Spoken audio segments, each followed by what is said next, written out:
Farming. High Torque of New York is your one-stop shop for torque tool and industrial bolting needs. Easily loosen or achieve accurate torque and bolt load with pneumatic, battery, or hydraulic-powered units. Serving every industry, mining and aggregates, transportation, energy, structural steel, and rail. On-site torque wrench calibration and repair. Sales and rentals, training, bolting solutions, and more. DirtTrackDigest.tv is your #1 source for watching dirt track racing live or on demand from anywhere. Johnson, and they make contact! On your smartphone, tablet, computer, or TV. DirtTrackDigest.tv is the ultimate streaming experience for race fans, brought to you by race fans. DirtTrackDigest.tv. If it's on dirt, it's on DirtTrackDigest.tv. Working down the back straightaway. Battle on for the 3 spot. Tyler Meeks has it. Tim Fuller trying to take it away. As Sean Shaw watches from the 5 spot. Down to the line. 19 down, 6 to go. 6 more remain. Billy Dunn chasing Scott Webb into turn number 1 and 2. Tim Fuller giving a run at Tyler Meeks for the number 4 or 3 position. Fuller's off the pace, and Sean Shaw gets into him. Oh my, Tim Fuller slowed. Sean Shaw nowhere to go. And problems in turn number 2. Yellow lights are on. Exactly what Billy Dunn wanted to have happen, not what Scott Webb needed, and definitely not what Fuller needed either, as he was in line to possibly take second in the points away from Lance Willicks after that run tonight. But Jamie, what a big turnaround this is going to be. Oh, it certainly is, and oh my goodness, 19 laps into the race, and I think that kind of surprised Sean Shaw more than anything else. I think it did. Right here, we're watching a replay on our monitor up here. He's battling with Tyler Meeks for 3rd right here. And he had a run at Tyler Meeks, and right there, something just breaks on the car, I think, and he slowed down. Yeah, and it just happened. Sean was in the wrong place at the wrong time. And, yeah, that's what it looks like.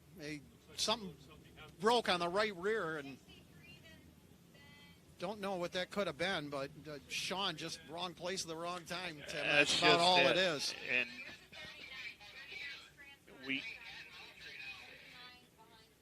we saw Tim Fuller just a few minutes ago on the monitor take his helmet off.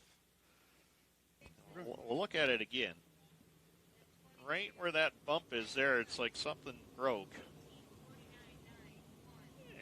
I think that what Sean thought was going to happen, even when he slowed, he thought that Tim was going to go out a little wider maybe and try to get off the racetrack when that happened. Right. But Timmy was still down in there, and Sean just started to make his move and couldn't get out of it.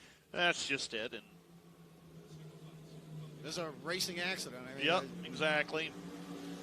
Nothing anybody did wrong. Tim has been having some woes with this car in the midpoint of the season, and it has been a rocky year for Fuller. Yeah, he won this roller past coaster Wednesday. ride. Exactly. He won this past Wednesday at Cornwall. $10,000 is a pretty solid payday. He was at Mohawk a couple of weeks ago and blew one up going down the backstretch. So it happens. And, he was 6th in the Super Dirt Car Series race there back in late June, and as I mentioned, won on Wednesday night. Had a decent run going tonight. Not up to his standards, obviously, but no. And then this happened. So it's just one of those years. But now Lance Willicks could definitely hang on to second points here tonight. I have to say that Willie Decker Jr. is driving a really nice race right now. I've been watching him progress in this race, and he's been very consistent here, and he's in 4th. But the car's working good for him. Yeah, Willie Decker Jr. has been running here basically on a regular basis with us. And I see some of his fan base sitting right down here to our left. They had their cool-looking Willie Decker Jr. shirts on, and the shirts look just as good as the race car. And I tell you, he's running really good right now. And Lance Willicks, he had a tough weekend last weekend. I talked to Lance at Cornwall Wednesday night, and I said, Lance, what happened? He says, everything and anything. It was just one of those weekends, Yeah. But, he's been used to winning 2 or 3 times a weekend, and unfortunately, he's going to run into those dry spells, and he knows it. Well, he's definitely a tough nut to crack at Glen Ridge. He's been doing very well down there. Yep. His competition pretty much down there is Jordan McCready and Andrew Buff. They've both been right after him, but exactly, and another guy down there that's been running good too, Garrett Poland, has been right into the mix as well for some good runs. So we'll see how it all pans out at the Ridge, and Lance just trying to get out of here with a solid run tonight and hold on to at least second in points. And with Fuller falling out,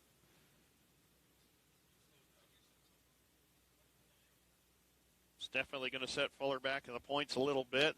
Scott Webb could pick up a win here. Boy, that'd be good for his points as well. He sits, 56 behind Tim Fuller, and that would put him almost close to third. Sean Shaw looks like he may be able to return to the field, although he is going to go to pit road. Yeah, he's been trying to find a way to get into the pits, and that's too bad because Sean was right there, and, he is Mr. Consistent. I notice his finishes each week. He's right there, right there, right there.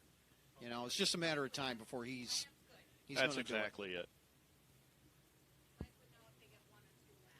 So, well, we haven't really said much about Scott Webb in that 18W. He's really going good. Scott Webb is really fast right now. Yeah, I hate to see a caution come out when you've got a guy on the front like that who's running as good as he has. Exactly. And he's been right there, right there. He's not changed his line much, but looks like Sean's going to make it back out. Oh, good. This is good. And we talked about Scott Webb. He had won his first modified feature win here was in a big block back in 2008. Took some time away from the sport as a driver, still maintained cars for the family and everything like that. Then decided to jump back in the race car as a driver a few years ago. Got back to victory lane in a small block, his first ever small block win, which put him in a level where not too many people are. Only Andy Howard and Tim Fuller have won in more than 4 or more divisions at this racetrack. Scott has wins here in pure stocks, IMCA modifieds, crate late models, my apologies. Sportsman, crate late models, 358, and big block modifieds. Just an incredible run. And, yep. Sometimes you do have to step away. Yep. I know drivers that did that, and then they came back. Some drivers that stepped away came back with vintage cars and said it's more fun. Exactly. Well, we saw a couple of them down there tonight with Randy Gaudette and Greg Hale, but this right here is going to be interesting. This is going to be the restart, I think, where we're going to see the winner come from. But we'll see. 19 down, 6 to go. Very interesting restart. That second row has got a real opportunity right here to move up in. Absolutely. Couple of quality cars in that row. Don't count Lance Willix out of this one just yet. And look at where Ryan Bartlett is. Started tail. And we are not gonna start that one. A little bit early.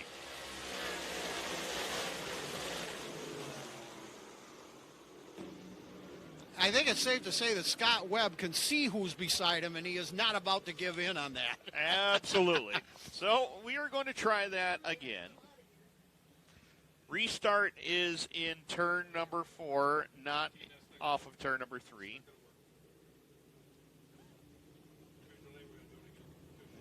Billy Dunn looking over at him, giving him the eyeball, and Scott says, I don't think so. I'm leaving. And that didn't work out too well. And Mike Leclerc says, no, you're not going to do that, either one of you. Exactly. So. Can't say that I blame him. He's trying. Sometimes that's what you got to do in the sport. I can't blame him. When you look out the window, you see him, you're like, okay. You got the winningest active driver next to you, the man with 6 track championships. He's won everything here. You know, why not try something? But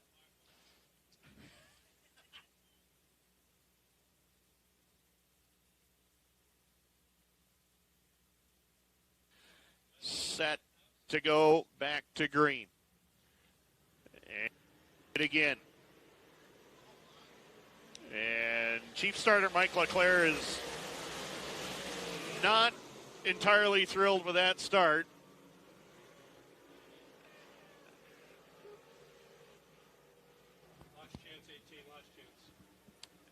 Yeah. And Mike Leclerc is headed down trackside for a little discussion here. Yeah. He's probably going to tell now. Everybody's pulling up alongside of Scott and tell him, don't do that anymore. We know what you're doing, but you can't do it. Trying to get an edge here. And exactly. I think everybody here knows why. That's just it. But you just can't do it. So that'll be an interesting topic of conversation if Scott Webb is able to pull this one off. Well, he has no choice but to do it right this time, or his next trip will be back there where Sean Shaw is right now. So exactly, that's not good. Well, he's kind of poking ahead here a little bit. So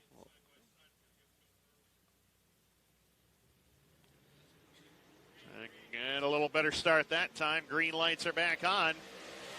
Scott Webb knows he's got to get the jump on Billy Dunn as they go to 1 and 2, and he got him that time. 3 wide for the 3 spot. Ryan Bartlett is on the move. He got by Tyler Meeks. Going to bring Lance Willix to the top 5 as Bartlett going after the Decker number 1X. He's up to second. He got around Billy Dunn. Ryan Bartlett on the charge, leading the going with 5 laps left to go. But Billy Dunn is not going to quit. He's going to keep driving that thing to that outside lane. As they cross the line this time by, we will have 4 laps left to go. And Ryan Bartlett on the charge, but Scott Webb in command as they cross the line with 4 to go. 4 laps remaining. As Scott Webb continues to draw away from the field, we got problems with the 9 of Tyler Meeks off the pace in corner number 2. Yellow lights are back on. And not what Scott Webb wanted to see. Left rear is down and possible more suspension issues with the 9 of Tyler Meeks.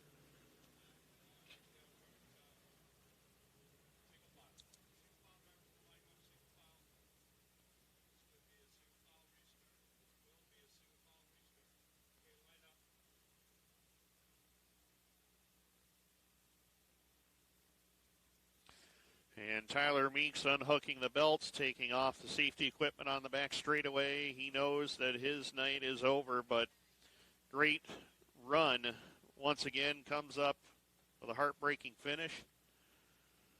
A lot of attrition in this race here tonight as Scott Webb continues to show the way. Ryan Bartlett has come from the tail of the field, and he almost was in danger of not even starting this race tonight.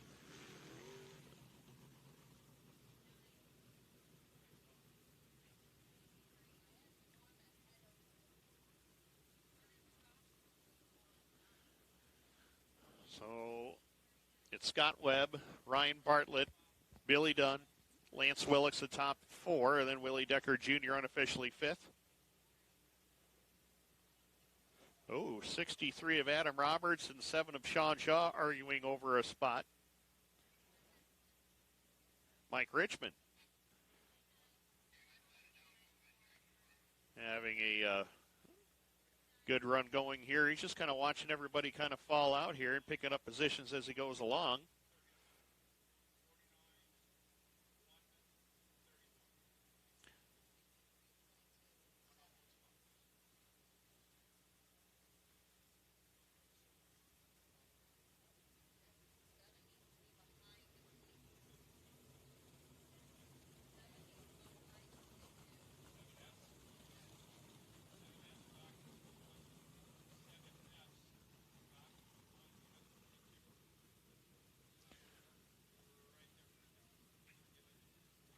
So, field is reset.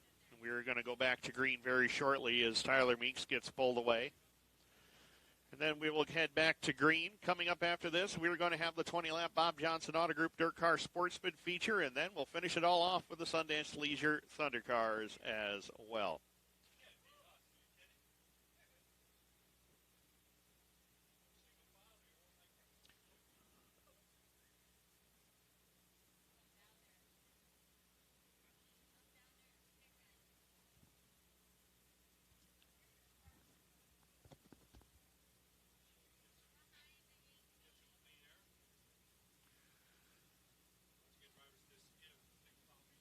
Again, next week right here at Can-Am Speedway, a big night for the Panther Frameworks Crate Sprint cars. 602 Sprint Spectacular. It's a qualifier for the Ohsweken Crate Nationals. Whitesboro Plow Shop Dirt Car 358 Modifieds. Bob Johnson Auto Group Dirt Car Sportsman will all be here. Sundance Leisure's Undercars and the Doneth Motorworks Limited Sportsman. Racing starts at 7 o'clock. I'll be here. Jamie Davis, I believe, will be trying to collect money with the ponies. I'm guessing, unless Karen's got the honey-do list ready to go, which I'm sure that is getting lengthy. Hey, why not? Well, we've enjoyed having you here tonight, and we're going to enjoy a good finish here. Scott Webb, Ryan Bartlett, Billy Dunn. We're back to green. And Bartlett going for the lead. Scott Webb says, no thanks, I'll take that back. And he does just that down the back straightaway. Bartlett back to second. Scott Webb still your race leader. Billy Dunn giving chase from the 3 spot as they cross the line with 3 laps left to go. Who is going to take this one? We are going to find out. And Bartlett is giving everything he can on that inside lane. Meanwhile, change for the number 4 position. Willie Decker Jr. going after Lance Willix. And Willix goes back one more. Willix tries the crossover move on Decker this time into turn number 4. And he'll get the spot back. So Willix and Decker having it out with 2 laps left to go. Final time down the back straightaway. We'll see the white flag, and Scott Webb is starting to extend that lead just a little bit. It's up to about 4 car lengths. If he can make 1 clean lap, Scott Webb will be back in victory lane once again. White flag in the air. Ryan Bartlett gave it everything he had from the back of the field. Billy Dunn holding on to third. If he can hold it there, it would be a good points night. Into turn number 3 and 4. Scott Webb gets it done once again. He's back in Can-Am victory lane one more time.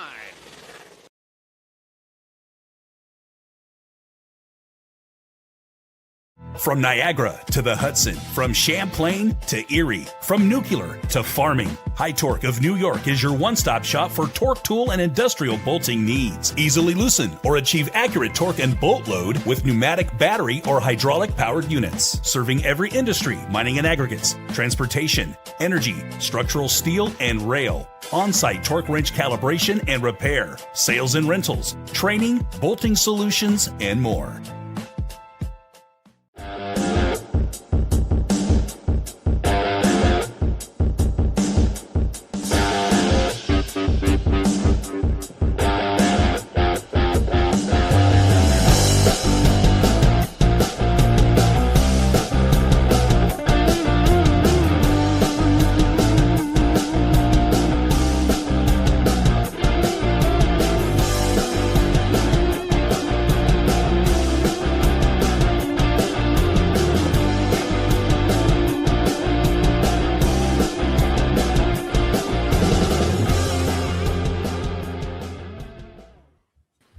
Well, good evening, ladies and gentlemen, and welcome to another edition of Monday Night Modifieds. Mike Mallett alongside co-host Smith and Maddie. How we doing, buddy? How's it going? We get all of our technical issues in the Smith household figured out. Not quite, but we're getting there. We're getting there. Now, we had a major dilemma today about 5 o'clock. Maddie's still trying to figure out his internet, which when you're hosting an online podcast, internet seems to be pretty important. Eric was dealing with the same thing this week, and Eric said, "Oh, Spectrum. I hear a lot of bad about Spectrum." I'm like, mine depends on the day, depends on the weather. But Maddie, glad to see you made it. We had Adam Buchanan on standby. He was ready. He had the studio set up. He was ready to fill in for you. Yeah, no, it's no issue. We got it figured out. Just a little maintenance, I guess, around here. Maintenance on the old race cars, maintenance on the old internet. Yeah, exactly.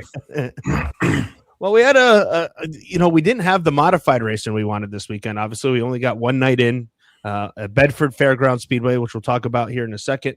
But what I'd kind of highlight the other racing. I don't know how much racing you watched this weekend. Probably not too much, I would assume. But I got to say, I watched a lot of racing on Friday and Saturday night just because I'm kind of here home, nothing else going on around here. And man, we had some good racing this weekend, and even the modified race last night was another good night of racing. Yeah, I mean, I watched the late model stuff all weekend, and then last night there at Bedford was one for the books there for sure. I don't know if they've ever raced there before. Do you know that? Not the short track super series. Modifieds may have been there with the BRP tour. Maybe. Yeah, but I mean, because Rex King made a comment about being there. Mm-hmm. So I'm assuming Cooter has been there in some capacity. I'm not sure if it was a modified, more than likely modified. That's what you typically see Cooter running. So I'll assume maybe BRP tour had been there, because there was a little bit of a Western Pennsylvania contingent there with Rick Rogalski, and Cooter making the trek west. Or east, I should say, from Western Pennsylvania. There we go. I got to get my directions right here. Don't mind me. It's Monday.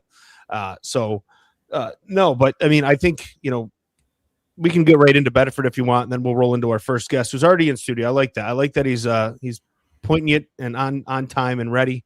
But, Kenny Bruce did write a story, if you're wondering, the thoughts of both Danny Creedon and Danny Buck after the race. If you didn't watch, Dylan Stoyer led most of the way.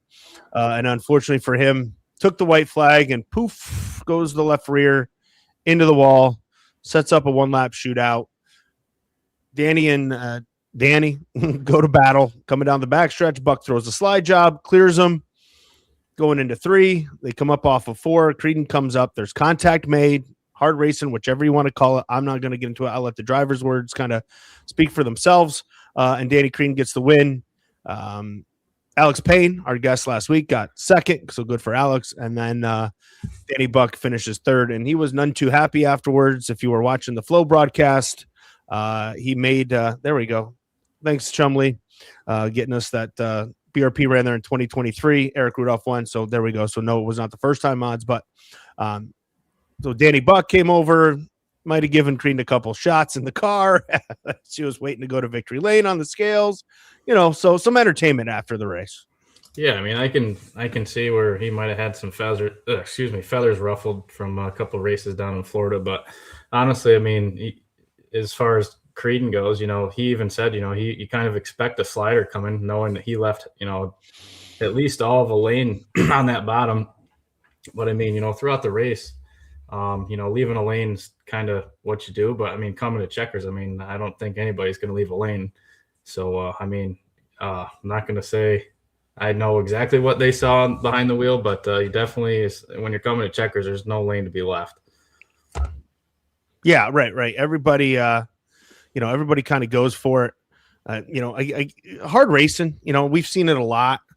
We've seen it a ton with the guys fighting each other off. And I'll just read the quotes that Kenny Bruce got. If you want to read the whole story again, it's on the front page of Dirt Track Digest.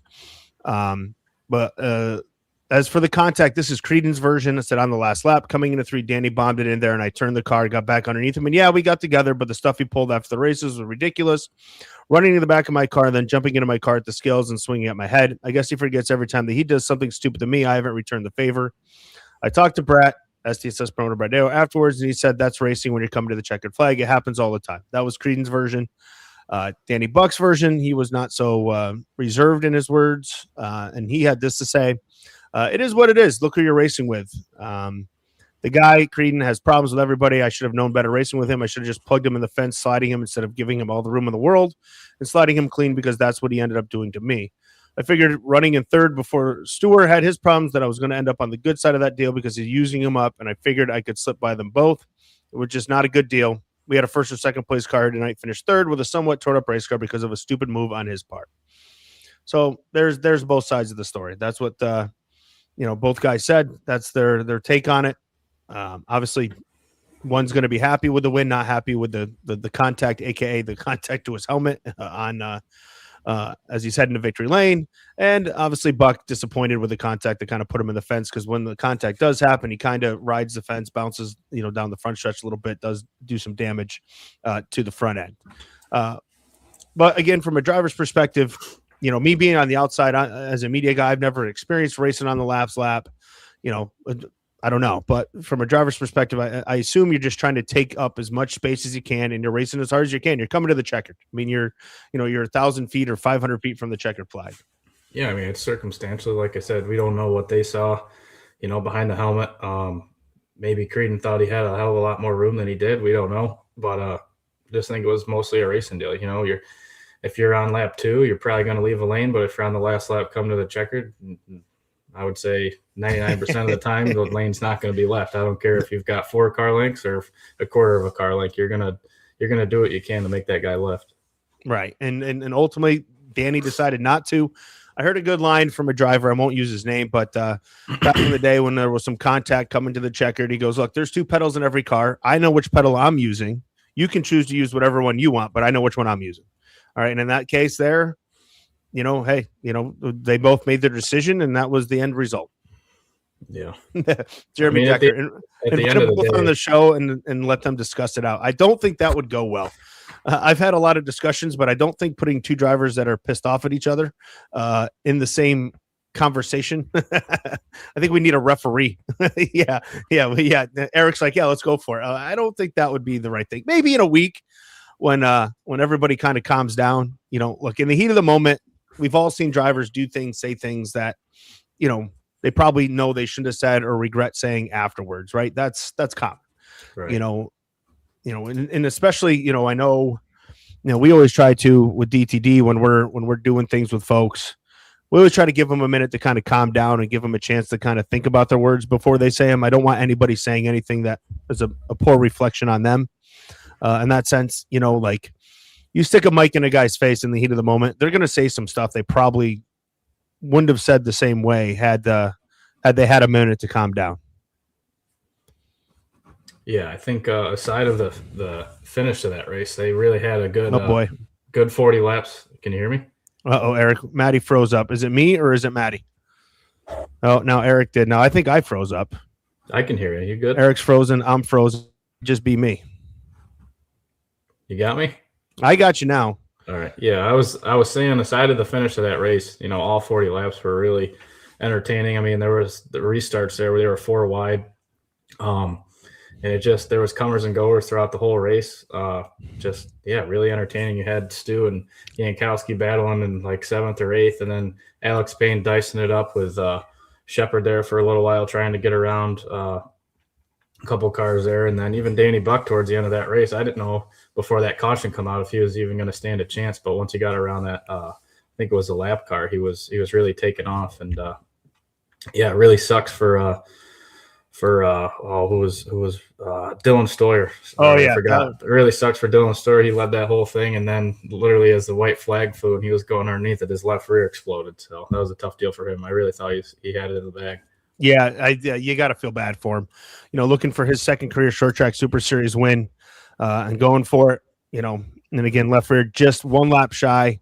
And, you know, I talked to Kenny Bruce, who had talked to him, and he said, you know, he kind of felt it with about 5-8 laps to go where it was starting to lose a little grip, you know, things were starting to get a little dicey. And you saw everybody starting to close in on him, right? He had a dominant car, you know, for most of that race.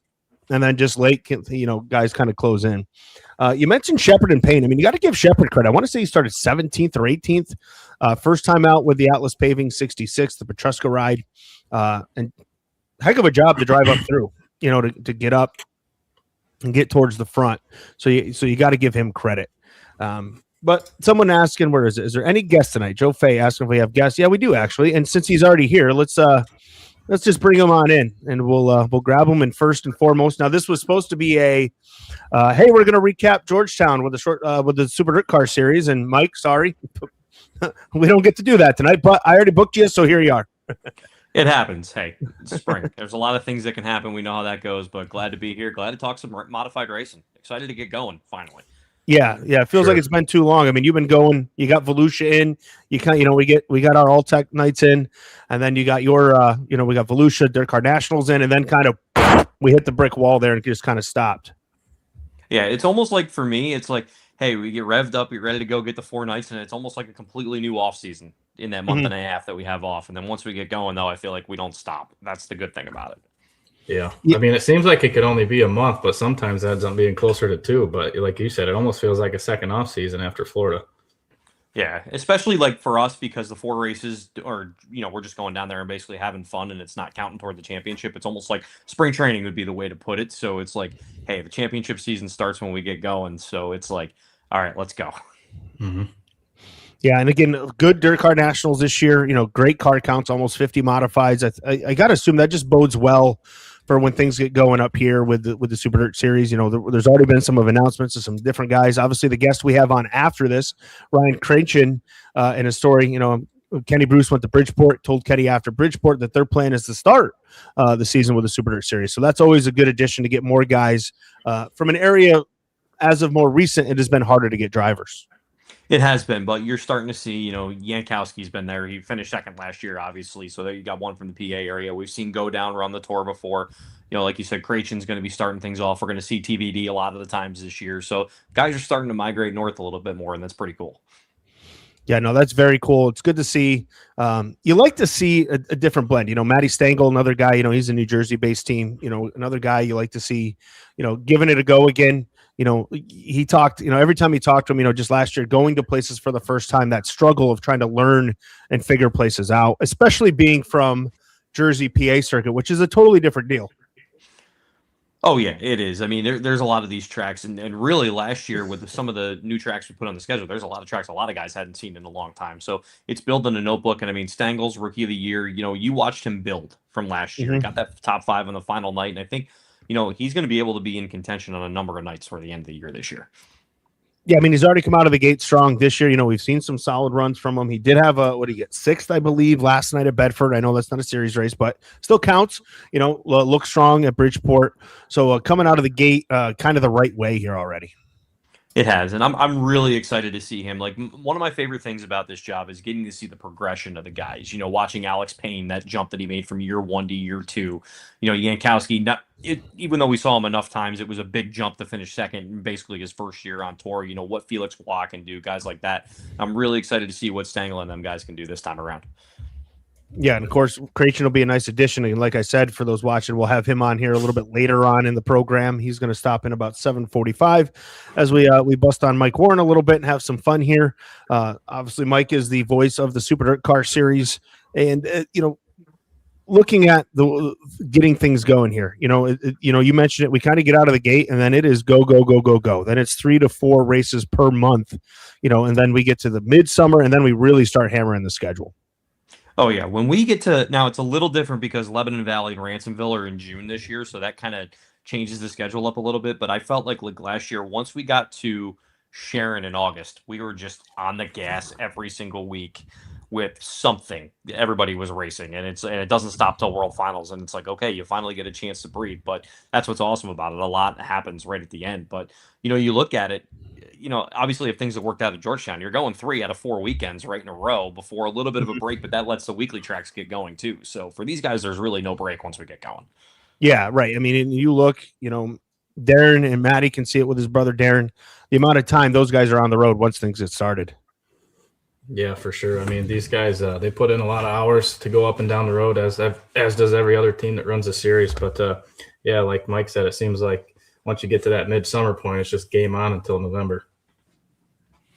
And who doesn't love the World Finals? But we'll get to that. So we started the show tonight, Mike. I don't know if you saw the opener, but we did start with Can-Am, since why not, right? That's where we're heading. That's the next stop for the Super Dirt Series, Thunder in 1,000 Islands, coming up on April 11th.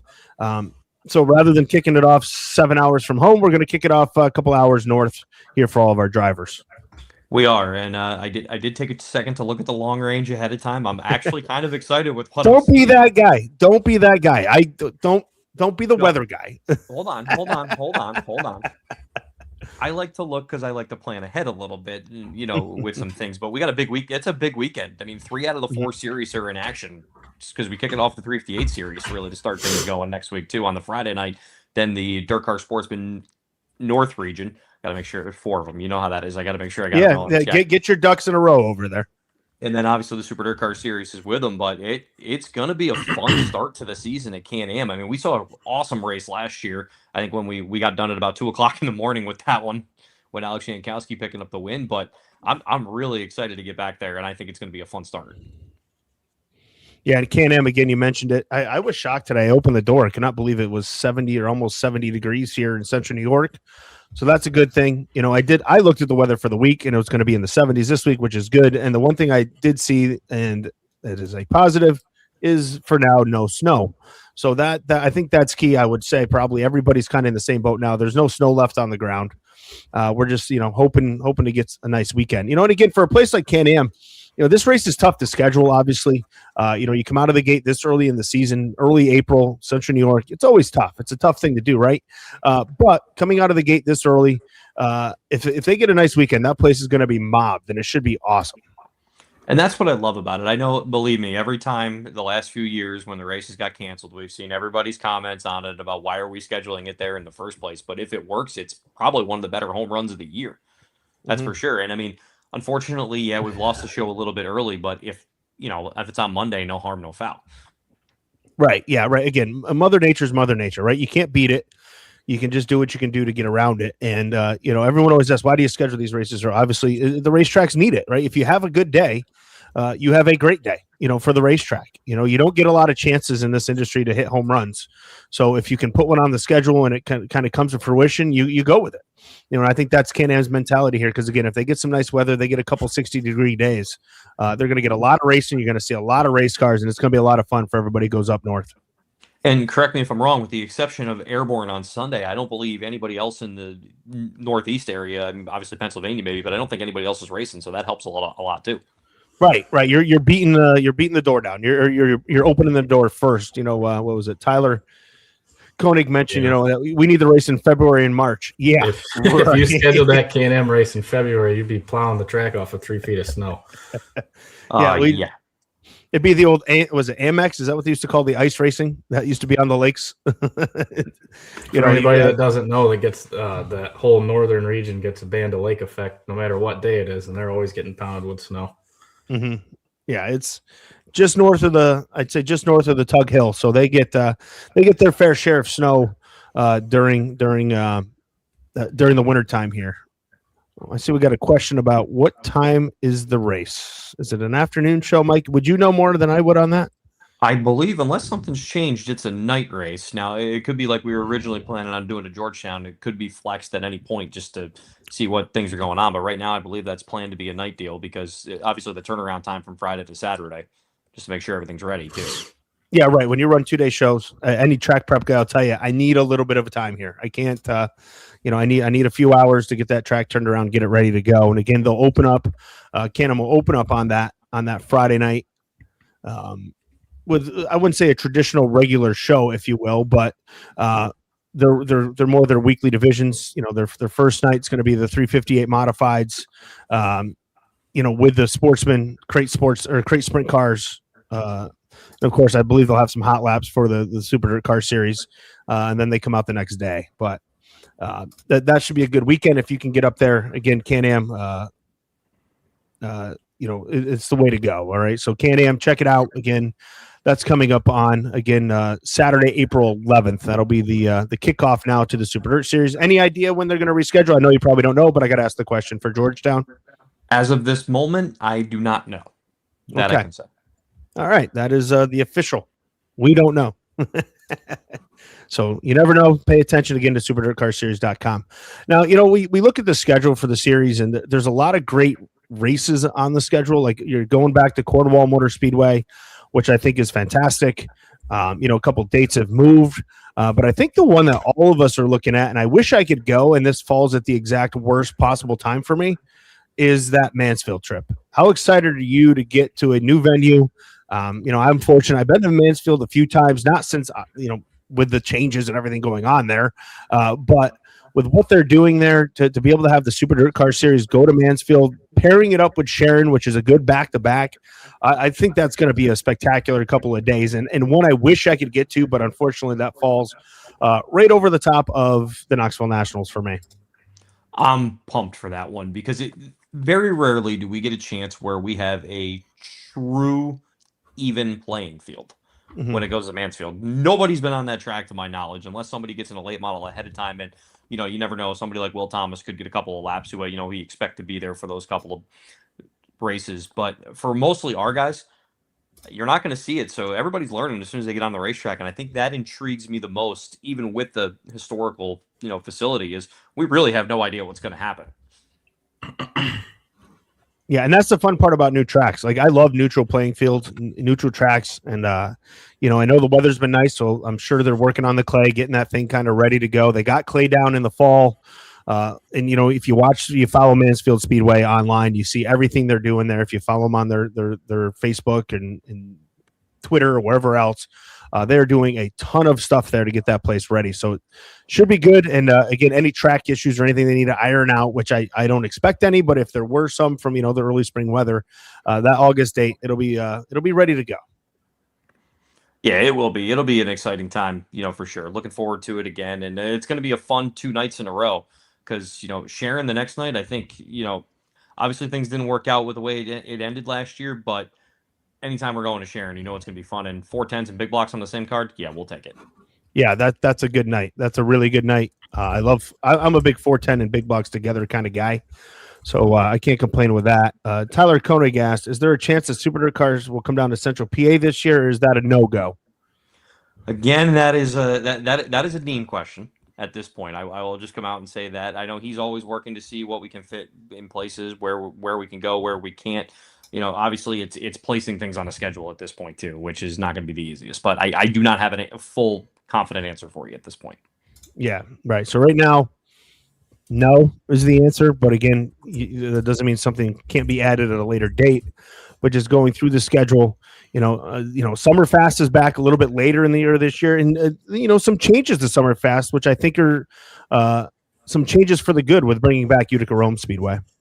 I'm excited to get back to Utica, and I think I speak for just about every driver on the tour for that one too. I know everybody's been looking forward to that one. It's going to be exciting. We love Fulton just as much too. Don't get us wrong, but Utica is going to be an exciting one. Glad to have them back into the dirt car fold, and I think you're going to be in for an exciting night that night, and that's going to close out 4 nights of Summerfest too. And it goes back. You get two completely different half miles on back-to-back nights, which is going to be fun. Yeah. Now, do we get Summerfest in this year? Or do I get to drive and sit in the rain? Well, we're always hoping Mother Nature plays in our favor. That's for sure. But I will say one thing. If you're going to leave us off with Brewerton again, I mean, you can't ask for much better than to finish things up last year. No, it was good. No, I'm glad Brewerton kicks it off. It kicks off at Weedsport, but I will not be at Weedsport more than likely just because I'm driving home from Knoxville that day.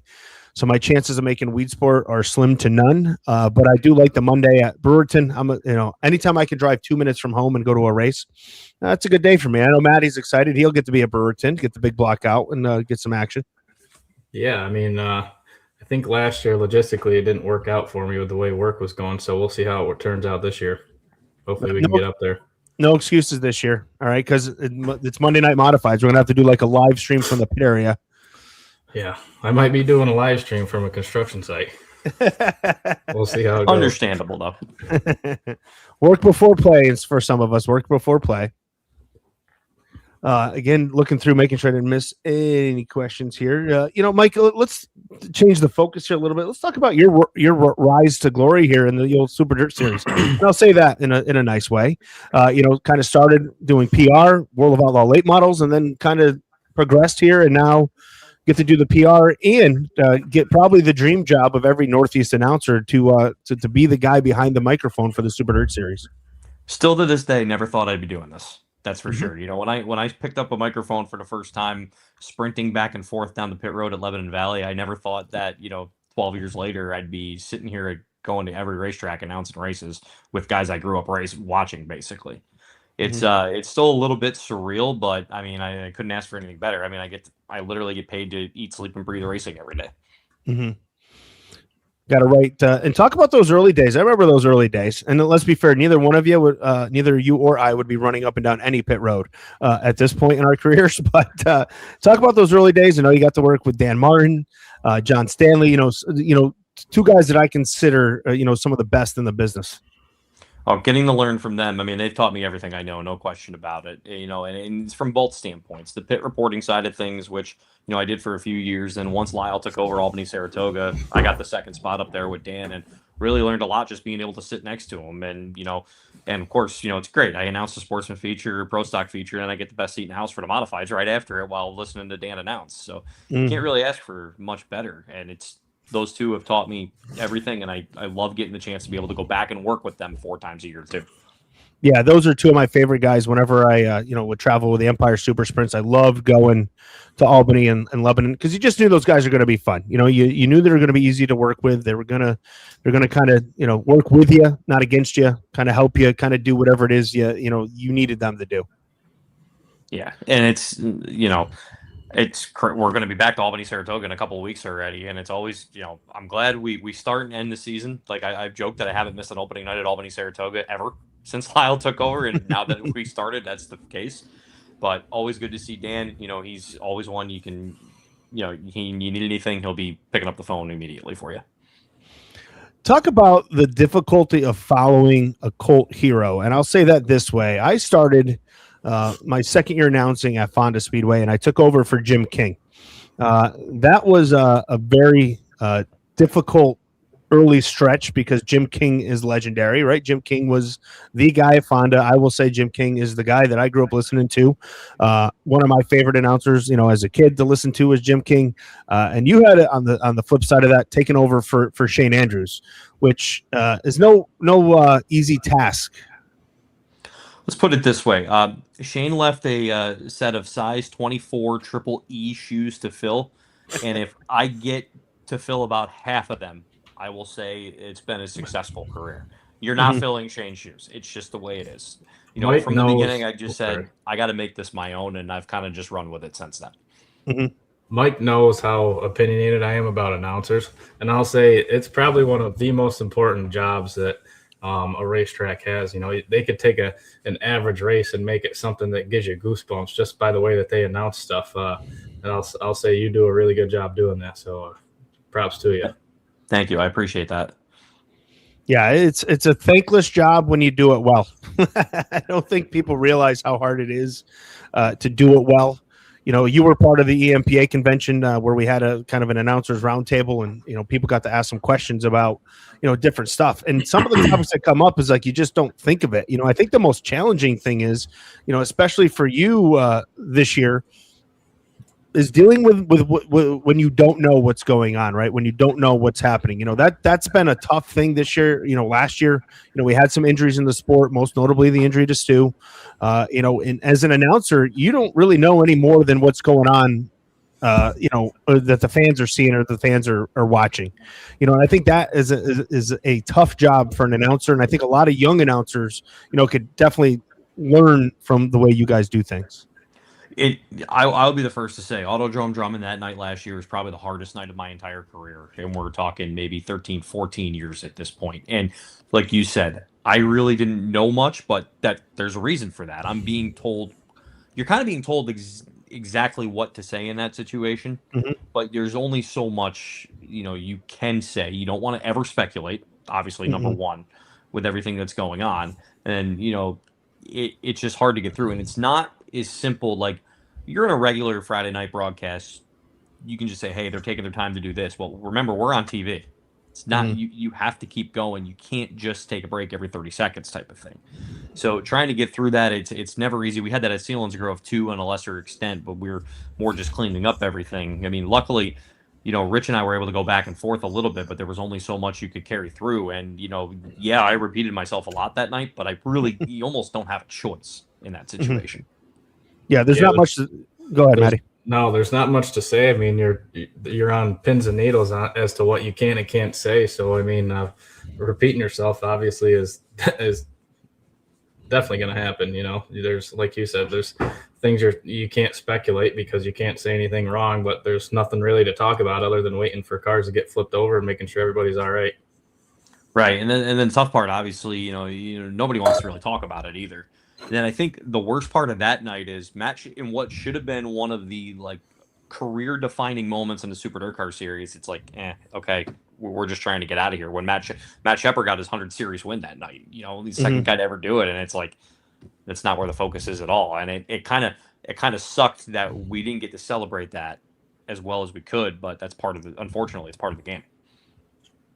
Yeah, and I think that happens all over the motorsports world. I mean, we've seen guys get hurt at Knoxville, when we've been there, and at the end of the day, the focus isn't about the win. It's, we got the race program in, yeah, great, but nobody really cares, right? At that point, right? Everybody only cares about how are the guys doing, How's he feeling? Is he okay? Is everything, going the way it should go?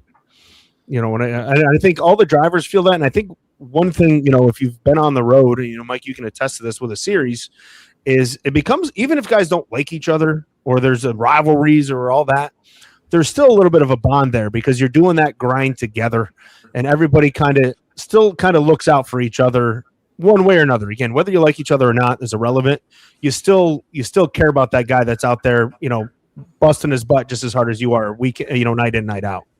Oh yeah, I mean you see it. You look. The late model pit area is probably the best example. You see guys helping each other when they come into the hot pit all the time. At least on the outlaw side of things, you'd be shocked how many people just from different crews were down there. It really is a bond because, like you said, you're all traveling up and down the road. You're all going through this. You're all trying to get through, and some nights really trying to get through. And everybody does really help put their best foot forward there. Yeah. I mean, and I think that's one of the fun parts for me being on the road. ESS guys were the same way. Anytime anybody needed anything, a guy needed a front axle or didn't have this or didn't have that. I mean, there was one night we were at Mikel Perrant's after a race, and they're trying to build a whole new car for a guy to race the next day because they didn't have, the parts and pieces necessarily to finish it, and everybody stepped up, was donating stuff. Let's see. We had a question for you. Our weekly question from Damon. Wants to know what you think about Thunder Mountain. Now, I'm going to preface with this. He loves Thunder Mountain because he gets to work with me, and what could be more fun than that? Well, that's my favorite part of going to Thunder Mountain, too. So what could be more fun? No, I love Thunder Mountain. The couple of times I've been there, it's been a lot of fun, and I think we're eventually going to get that great race there that everybody's going to be talking about. I mean, last year, you look back and go to it, yeah, Shepard led every lap of that race. How many times has Matt Shepard led every lap of a series race? And it's going to happen. Right. But Rudolph went from 18th to 3rd. Mm-hmm. I mean, he filed right through. It was awesome. Yeah. Thunder can be like, I feel bad because Thunder's been on the grand stage twice, and it's been good, but not up to, I would say, what we expect. If I go in there weekly, Matty can attest, like Saturday nights at Thunder are freaking awesome. Yeah, it definitely races. I mean, we've talked about this before on the show, but it definitely races different for the series show or a second day show than it does on Saturday. Alex last week was like, I don't really look forward to it on the schedule. But the product that he got versus, what we see every week is, polar opposites, I think. I'm not for a lack of effort with Thunder. I think they're challenged with having to try and perfect a hard race surface, literally speaking, just how hard the clay is during the week. But I think, like you said, I think they're gonna get it one of these days, and everybody's gonna, get that wow factor from Thunder. We've definitely, again, we get lucky on Saturdays seeing that. And that race is coming up on the Natural 77, again, honoring Del Plank. That'll be Memorial Day again, Monday, May 25th. So mark your calendars for that one. Mike, you mentioned a couple of changes here. I thought it was interesting, getting back to the schedule. Mr. Dirt Track USA and the Ron Martin Memorial Summer Nationals both bumping up and kind of running in June. That's a little different for the series. Both those races traditionally are August-based, but I think August got a little filled up this year. I think so too. And I mean, you really think about it, the way it's spread out a little bit more. I know I definitely like it as a guy who's flying up to every single race, but those two tracks get a little more standalone time now too in June, because you really look at what the June schedule is going to be. It's those two races, and then I'm going to say that Canandaigua, the first trip to Land of Legends, is July 2nd, but it's the last week in June, right before July 4th. Those are really the only three races that month. So it's going to be a little more showcased, and they're standalone to where, like last year, Ransomville was on the back end of Sharon. I mean, Lebanon's traditionally always been on its own, but they're going to get a little more time to shine in June this year, and I like that a lot. Yeah, and again, Lebanon Valley. You get like Christmas in June there. You get to start the season in Malta here in April, and then you get to go back to your other home track real early in the season. It is, yeah. I mean, Lebanon's Lebanon, and last year we were treated to a heck of a battle in Mr. Dirt Track USA, and I think what they're doing there, I think it's going to be another good one again. My favorite Lebanon story has to be a couple years ago. I can't remember, who did we bring in? Was it Ashton? Was her first time doing the Super Dirt Car Series, and she got three really, really grumpy guys down on the racetrack? I think so, yeah. It's almost as bad as every time I do an ESS B main for you, and it'd be a French guy every time. That's ridiculous. Now I can do it, but you've got a little more practice with the French. Yeah, no, but poor Ashton. I think it was Stu, Bacchetti, and Shepard, I believe, were the three, and they were all angry about something. It was Hannah Newhouse. Hannah Newhouse. There we go. It was Hannah. Okay, it was Hannah. Yeah. No, there it was. I knew it was somebody new. It was their first time covering modifieds, and it's like, oh, here's three guys that are miserable as miserable gets. Just imagine Billy Decker getting, spun mat with like one lap to go, and what he's going to be saying at the trailer. This was all three guys on the front stretch. So let's, talk series wise. What are we watching for this year? Who's the guys, that may fly under the radar that we may, you kind of mentioned Alex Jankowski already having a solid season last year, finishing second. I don't think he can fly under the radar anymore, but who's some guys we should be watching that are kind of, that are stepping up here to the tour, or, we got the Matt in the Matt show. We know that's going to happen again, but who's some other guys that are going to be up there challenging along with Jankowski? So I think a couple of things I think you got to keep an eye on. If Eric Rudolph qualifies better, Eric Rudolph passed more cars than any other driver last year on tour, and it wasn't even close. But he started about 16th, 17th, 18th every single race, so you really didn't see it. But he was one of the more consistent cars on the racetrack. I don't think Anthony Perego can have as bad of a year as last year. I think we can safely say that he's going to be right back up to the mix or somewhere fighting for that. But the one thing that we got to keep an eye on too, there's only so many spaces for so many guys. And that's where, right now the 88 is obviously the heavy favorite to repeat. The 9S is right there. The 84Y and the 70A are going to be right there again as well. But I look for Felix Waugh to jump up a little bit. I'd like to see a little more out of Haney this year. He was consistent, but really didn't have that, great run to put him ahead of everybody. But there's guys that are going to jump up here and there. Jack Langer, you saw at the end of last year, he started to jump. Eventually Felix, they're going to start knocking some wins down. You got to get one before you get a ton. But then I'd also like to see Timmer, if he can get back to the more consistent form he had 2 years ago, now that he has that win under the belt too. Yeah. And Timmer just wishes we could race at Autodrome Drummond pretty much every day and Brewerton. That's it. Yeah. But he's been good at Albany, Saratoga every time we've gone there. He was awesome at Georgetown. Yeah. Yeah. There's places he's been really good at. And I think, he's just got to get that consistency back that he had 2 years ago. Sorry. Don't worry. That's his normal. My air compressor comes on in the middle of the show because he's in the shop, Mike. So they had the door closed on the trailer, so I'm like, oh, maybe everything's off in there. I thought they were welding a minivan or something. No. Oh, there it is. Oh no! Let me speak on the racing stuff before we get there. So you want to say something about? No. But back to the elite guys on the series. I think some of the quietest guys are, like you said, Eric Rudolph and Timmer. Like those are the I won't say underdogs, but probably some of the most underrated drivers. They're so good, with their weekly tracks, and you definitely can't rule out Rudolph, like I said, because he's been in contention for the championship in the past. Right. It wasn't that long ago he finished second to Shepard. That's the thing and it came down to World Finals. But you're going to have your guys that are going to steal wins. You got to assume Stu's going to get 5 or 6 probably at some point in here when he does race with us. I don't know if it's going to translate to New York, but I'd say Larry'd be a favorite to run good at Can-Am. He ran good to start the year last year, and then I don't want to leave out Jimmy Phelps either. When the guy is on, he's one of the most consistent cars on the racetrack. Yeah, all good names there. And again, you mentioned Perego. Unfortunately, Perego's year has not gotten off to a better start than last year. That he has just had a rough go of it. Getting hurt down in Florida, at Alltech, and then struggling here a little bit to get things going. But I'm gonna just assume that's just the adjustment, right? Making the adjustment to Troyer cars after running the Bicknells for so long. Oh yeah, you got to get that baseline notebook. You look at Timmer, the biggest example, probably I'd say the guy when it comes to Troyers right now. It took him a while to get that baseline, but now it's starting to show where he's a factor all the time. Yeah. Tyler Koenig asked us, does Amy Holland pick up a series win this year? I can't rule that out at Brewerton after last year. That's for sure. Right. She's provisional to what? Third, second? I can't remember exactly. Fourth.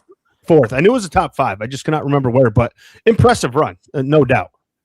Yeah, and she's still going to need more seat time in the big block, and she'll be the first one to tell you that, no question about it. But there's nothing that says she can't start reel together some top 10s. Mm-hmm. Yeah, Yeah, and I think she's going to get a little bit more of an opportunity, right? Going to get a chance. She did run Lead Sport last year with the big block, and of course, her small block at Brewerton, week in and week out. Yeah, she's been exciting to watch, and I think Weed Sport, the tracks like Weed Sport where she starts to run a little bit more and more laps is just going to help her out in the big block, because it is a bit of a difference switching back and forth, as Williamson was telling me for a while, even though he's got both of them figured out pretty well at this point. Well, yeah, he used to be like the second Mr. Small Block. I won't use that nickname, but that's Pete McNell's. That's only Pete McNell's. But yeah, for a while there, it was the small block kind of messed him up. But I think he's made the adjustment now that he's running the big block more, running Canandaigua weekly, kind of has things going. Yeah, it's going to be exciting. One of the cool things is the regional guys that come in when we go. I mean, obviously, the 17 drivers that are going to be running every one of our races, but you go to Albany, Saratoga, and Lebanon, you got 5 or 6 different guys that can win. Same thing. You go to Can-Am, Thunder Mountain, same thing. You got a couple of guys that'll be able to sneak in there. That's the beauty of this, is you really don't know what's going to happen, especially when we go to Drummond. I mean, we saw Mikel Perrant won. It can happen with anybody. I love Mikel Perrant. He one of my good buddies back from the sprint car days, ran ESS, was a Speed Week champion back in the day with the Empire Super Sprints, and just a super good dude, super good family. And I say super good as a reference to how French Canadians say how good their car is in the States. Like, I had a really good car. They don't say that. They say, I had a super good car tonight. Like, that's how they say it. So yeah, that's my reference. Maddie just laughing over there. You don't talk to a lot of French Canadians, Maddie. You got to understand. No, I don't. We listen. Us guys, some of us in the Southern Tier, we're good at butchering the English language. So no harm, no foul. It's okay though. Yeah. Whoa. Did we lose Mike? What'd you do? Kick him off? I didn't kick him off. I think Eric kicked him out. What do we do?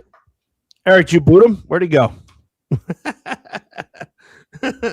I'll text him, see what happened.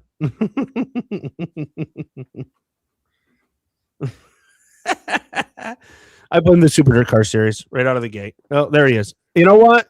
Come on, fix your internet, would you? We've all had internet. It wasn't the internet. I accidentally, when I was swapping through like the stuff on the right hand side, like the chat, the comments, and all that, I accidentally hit log in. That'll do it. Yeah, that'll do it every time. Nice job, Mike. But you're back. There was a question earlier, Mike. Where would you go anywhere in the country to take the Super Dirt Series? All right, it's a tie. And yes, it happens to be the 2 tracks that have 2 of the biggest late model races of the year. But I would love to see big blocks at Cedar Lake. Mm-hmm. And I would love to bring big blocks to Fairbury. Oh, I'm with you with the Fairbury. Yeah.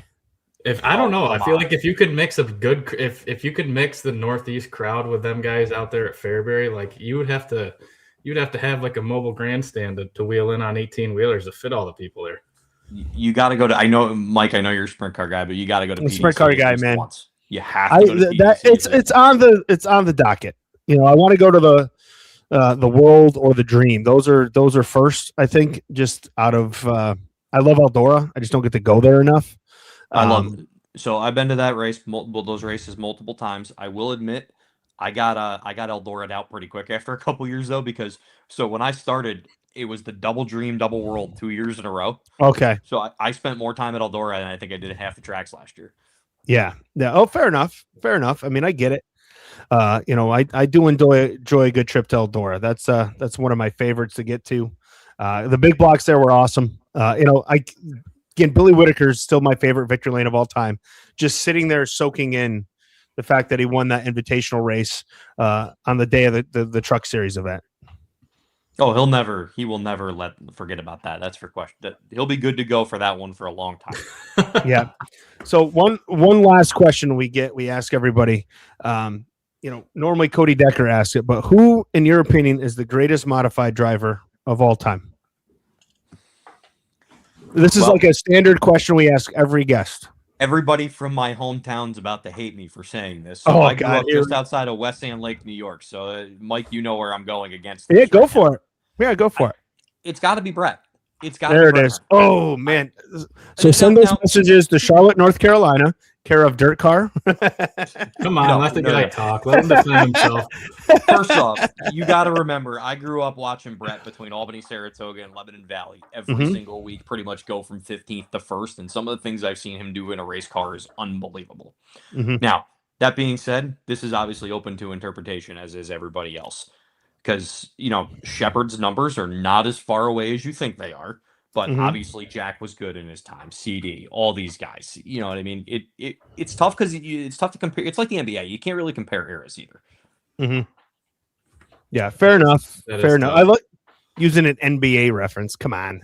Well, let's get what use I'm your saying. sprint car reference. If you go to Steve Kinzer, who's ever going to reach 600 World Outlaw wins? Nobody.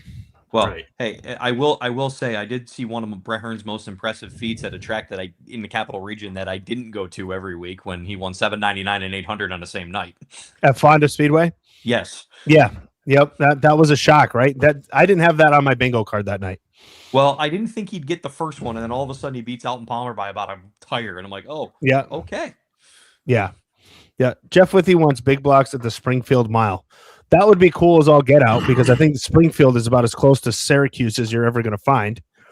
But that would be tough. I don't think anybody's going to Illinois to watch big blocks, unfortunately. It's the same thing with Fairbury and Cedar Lake. As awesome as it would be, logistically, we just could not do it. Right. You'd have to have about 8 races out there to make it feasible, and that would be tough. I'd love to put. I can think of 8 places I could put together, but I still don't think it'd be logistical. Right. So, Mike, we'll wrap it up with you here. I do want to bring in Eric. Can we put 4 people on the screen? Bring Ryan Crerachin in because the 3 of us got something to talk about. Now, Ryan Crerachin, how you doing? You're on with Mike Warren, Mike Mallett, Matt Smith. How's it going tonight? We're good. Now, I brought you in with Mike Warren because the 3 of us are suffering through the exact same thing, and that is the New Jersey Devils are terrible. Oh. Matty's not a hockey guy. We're all hockey guys. We all root for the Devils, and man, do they suck. You know the worst part about the whole thing, though, is they're actually playing really good and have nothing to show for it because the entire Eastern Conference happens to be good this year. Ugh. Yeah, I think I was looking at the season or the statistics and stuff, and if they were in the Western Conference, they were only like 2 points out of a wild card spot. Like I think three or 4 points out of whatever division Vegas is in.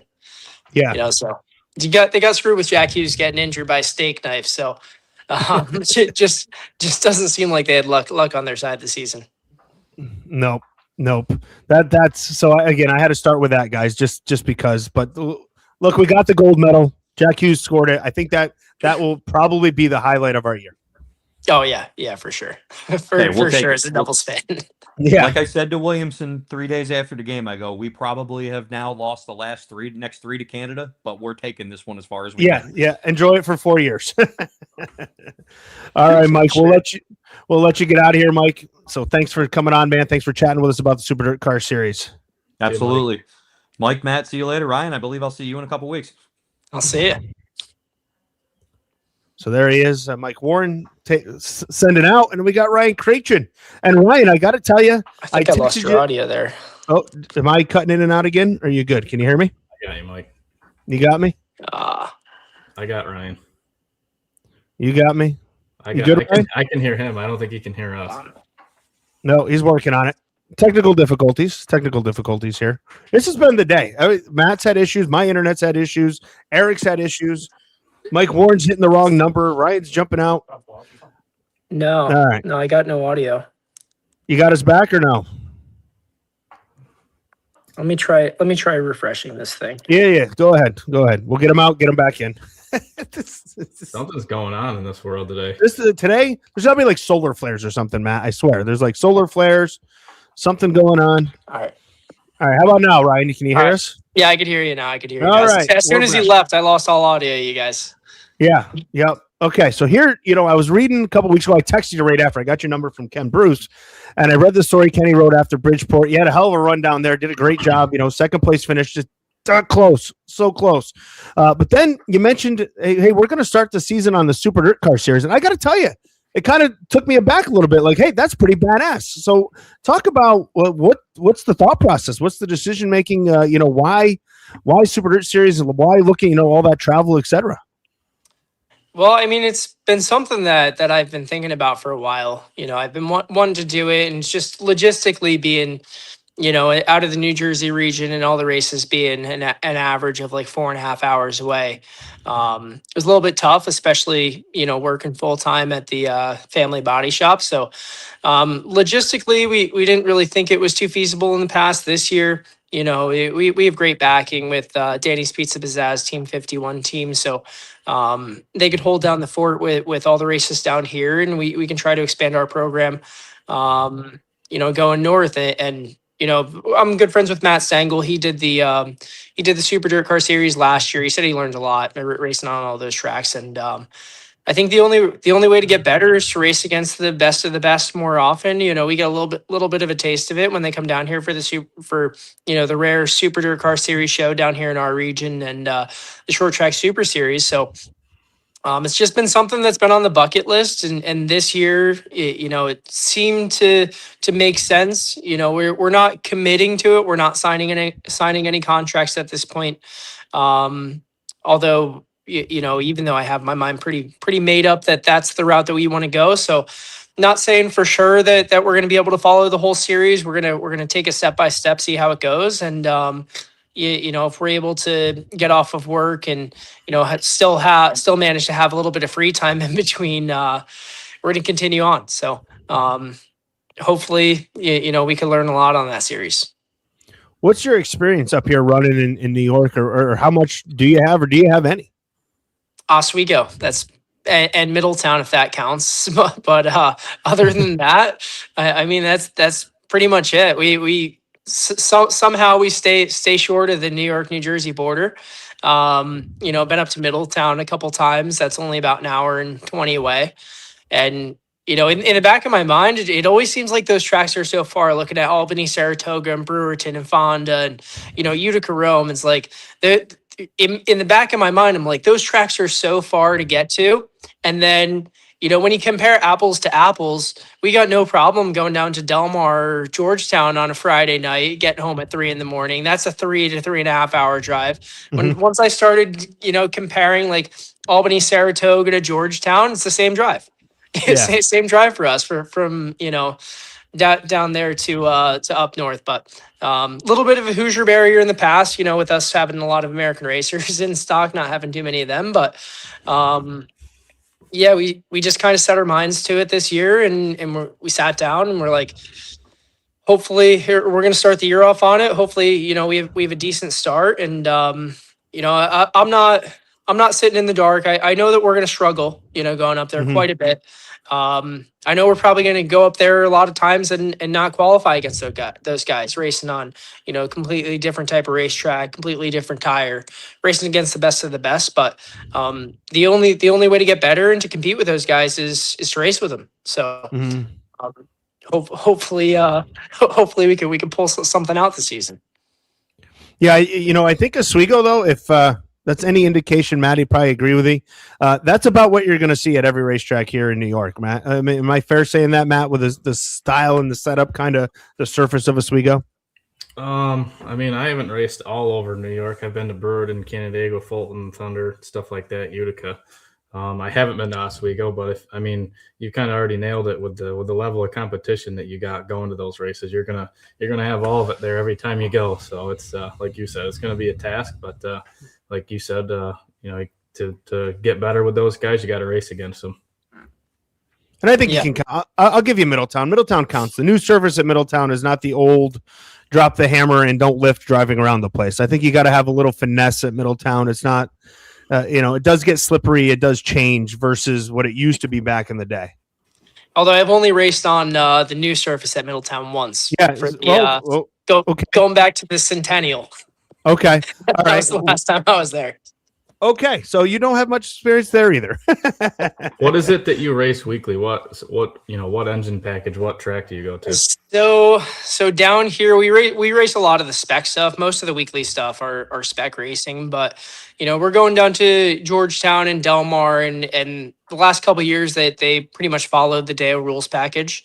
So we're racing open small blocks, but not much big block racing. we'd break the big block out maybe 2 or 3 times a year, bring it to Port Royal, bring it to Oswego if we go to that.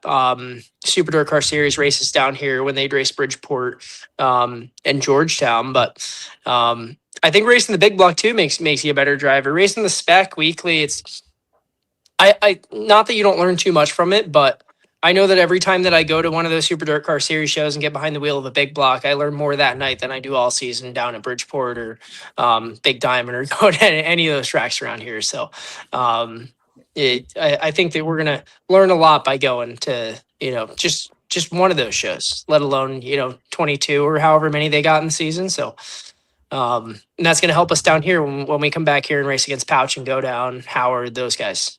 For sure. Yeah, I think a lot of people – that watch think that, obviously when you say spec or big block, they know there's quite the difference there. But even the open small blocks that we run on Saturdays versus the big blocks on Fridays at Brewerton, it's not that, they are different, but it's just the biggest thing for me is just the level of control that you need with the big blocks. When they're all racing together, all specs are all big blocks. They all look pretty similar, but they don't race the same. It's definitely different. No, you bolt 100 extra pounds in the front end of that car. It gets a lot harder to drive, especially to hold the bottom on a slick racetrack. Yeah, for sure. Matty loves holding the bottom on the slick racetrack. It's his favorite line. If I need to. What's the plans outside of the Super Dirt Series? I believe you're still going to try to run Bridgeport as much as you can. Obviously, losing New Egypt's tough. That was probably the closest track to your house, so that kind of sucks for everybody down in that area. Yeah. Hopefully, I know they're not running this year. They've no plans on running, but you still hold out a little bit of hope that somebody with a big pocket can swoop in and save that place, because they had some good racing. They had some real good racing down there the last couple of years since they redid the surface. I feel like New Egypt was probably the closest that we would get to one of those New York slick tracks once that place slicks off for the feature. So, but outside of the Super Dirt Car Series stuff, with the Team 51 team, we're planning on attacking a lot of the Delaware stuff. So, bring the open motor down there, race Bridgeport. I think they have a limited schedule of like 14 races this year. So, we'll try and hit as many of those when they don't conflict with Georgetown, but it's going to be a team effort. I'm going to talk to my guys down at the 51 crew and see what they want to do. If they want to go somewhere, we're going to go. If we don't have any conflicts, and we want to go to a race that they don't want to go to, we're going to take the 29, maybe go up to Big Diamond a couple times. They got a good group of fans down there, and we especially have a good group of fans over there. So it's always good to make an appearance down there, Grandview. But yeah, I think that we're going to focus a lot more on the New York stuff and try and get up there and race on that type of racetrack on Hoosiers, because that's one thing that I notice every time that Super Dirt Car Series race rolls into town. The difference in the tires is huge between American racers and Hoosiers. So the way that you prep the tires, the way that you have to conserve the tires, even the way that you buzz the tires under caution. I've went backwards in races just because I didn't know that I was sealing the tires that I was sealing the tires up couple of the shows. So it's going to be just a learning experience for us, and that's what we're really looking for this year. I'm glad you're going into it with the right attitude. I think I don't think I think some people underestimate the challenge that is coming up here for guys from your area. And not that you guys it's not a talent thing or anything of that. It is just a different racing spectrum up here. You guys kind of have, you have your tracks. You can run, Big Diamond on Friday. You got Grandview, Bridgeport, New Egypt Saturday, or, you can go to Del Mar, Georgetown, but that's kind of your what you got.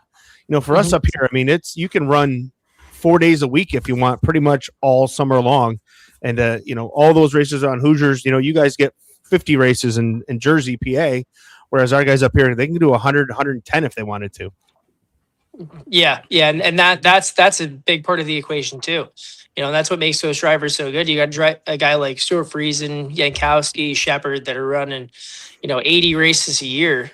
You go into a race against those guys that have double the amount of races that you have in that season. Their playbook is exponentially larger than yours at that point. So I don't know if we're going to be up to that, racing 80 something races or so, especially working full time down here. But we're going to try and do as many as possible and just try and learn from it.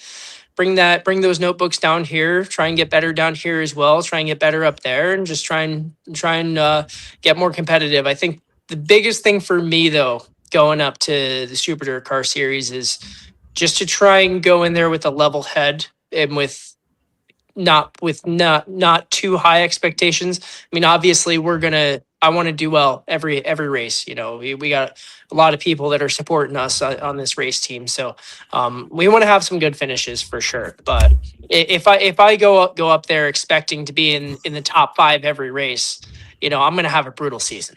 I got to go up there with the mentality. I got to go up, learn as much as I can each race. First steps to try and qualify against those guys, and then try and run as many laps as I can with them, and gradually increase those expectations as we get a little bit more experience under our belt. But the biggest thing for me is just to try and keep an even headspace throughout the year without breaking my confidence, because you have too many bad races in a row that can really take a big toll on you in the race car. And you forgot one other thing. It's okay to have fun too. yeah, for sure. For sure. And there's a good group of guys up here too. So yeah. I'm Don't sure we'll forget have a lot of fun. Yeah, don't forget the part. It's okay to have some fun here. That's why we all go to the races, right? Yeah, have some fun, crack a beer open after the races. That is one of the biggest parts in racing, is to have fun. And sometimes, as a driver, we forget that too. So, just with the competitive nature, but yeah, I think that we are going to have some fun this season. Go up there, meet some new people, make some new friends, and just try and do as well as we can. That's all we can really expect. We got a couple questions here. Well, first off, Dylan Decker says, "Tell Ryan I said his car is badass." So I think he likes I think he saw your 20. Maybe he saw your 29 car last night at Bradford. Right? Was it Bedford? Bedford. I will say that 29 that he's got wrapped up is pretty badass looking. Yeah, it's a good looking race car. I'll agree with that. It's just sitting in the back up there. There it is. There it is. Unloaded, ready to go. Oh, yeah. And then Dylan also asked, "What tire do you prefer and why?" I mean, I prefer the American Racers just because that's what I'm used to. It's a lot easier to compete. I mean, it's not easy competing with Stu and Shepard and those guys at any time, but it's a lot easier on American Racers than it is on Hoosiers. Yeah, I'll give you that one. All right. Jeff Withy asked, "Will you be going to the Sunday event at OCFS?" So the Sunday events at Orange County. I didn't look too much into it, but if we do, like I said, right now we're not committing to the Super Dirt Car Series, so we're not signing the contracts. And but if we get to the point in the season, which is going to come pretty quick, where we're going to have to make our determination of whether we want to follow the entire series or just go to as many races as we can. But if we do follow the whole series, we are required to run eight. I think it's 8 or 10 Hoosier weekly shows or dirt sanctioned weekly shows, and Middletown's definitely the closest track to get some of those races in. So can't say for certain, but it's definitely a very good possibility with that place only being an hour 20 away. Okay. So we got a couple. Alan Holland said you're his hero. Love that guy. And then Paul Mancini asked, "Can you ask if AJ Holland is crew chief?" Yeah, no, he's behind the wheels of the 7 and 6S. He had the 6S dialed in yesterday. So, yeah, I mean, maybe I'm gonna need some help. I went backwards pretty quick yesterday. It's like I threw a boat anchor out back of the race car. So, we're gonna need all the help we could get when we go up north. Yeah.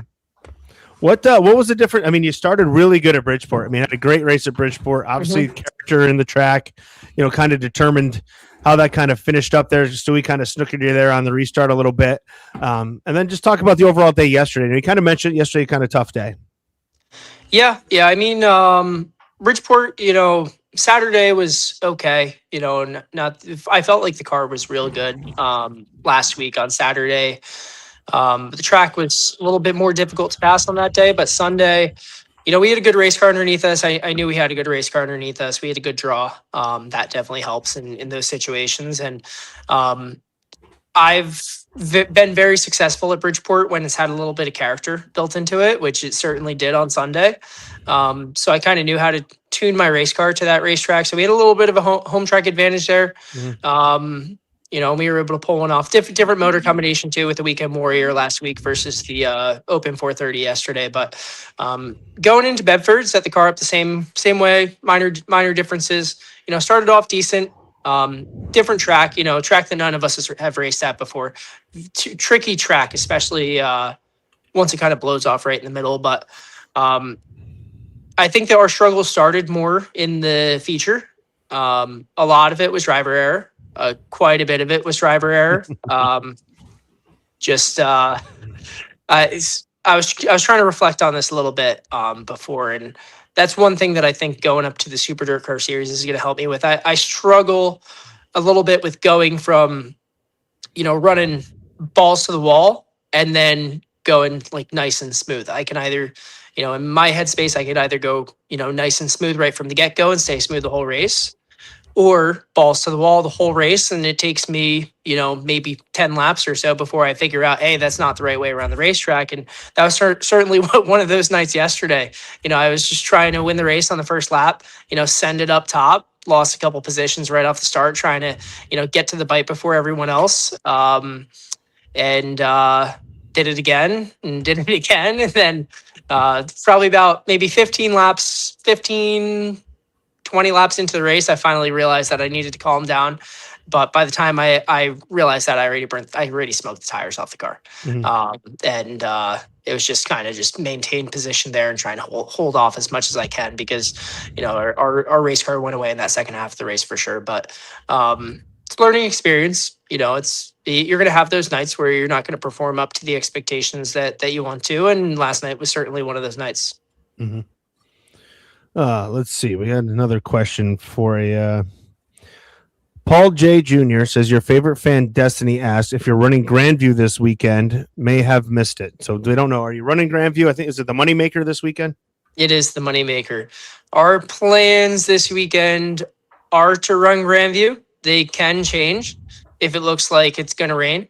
But yeah, I mean, right now this weekend we're planning on going down to Georgetown on Friday with the Team 51 crew, and then for Saturday, I got to talk to those guys and see what their plan is for Saturday if they want to go to the Moneymaker. If they want to go them for sure. If they don't want to go, then we're probably going to roll the spec car out of the other garage into the race shop over here and get that thing all scaled up for Grandview. So I'd say like 90% chance or so, but not making any commitments right now. I don't know if you can sense a pattern here. I'm not making any commitments to anything. I'll be where we show up. Yeah, pretty much. So I'll make a commitment when I pull into the racetrack and pay for my pit pass.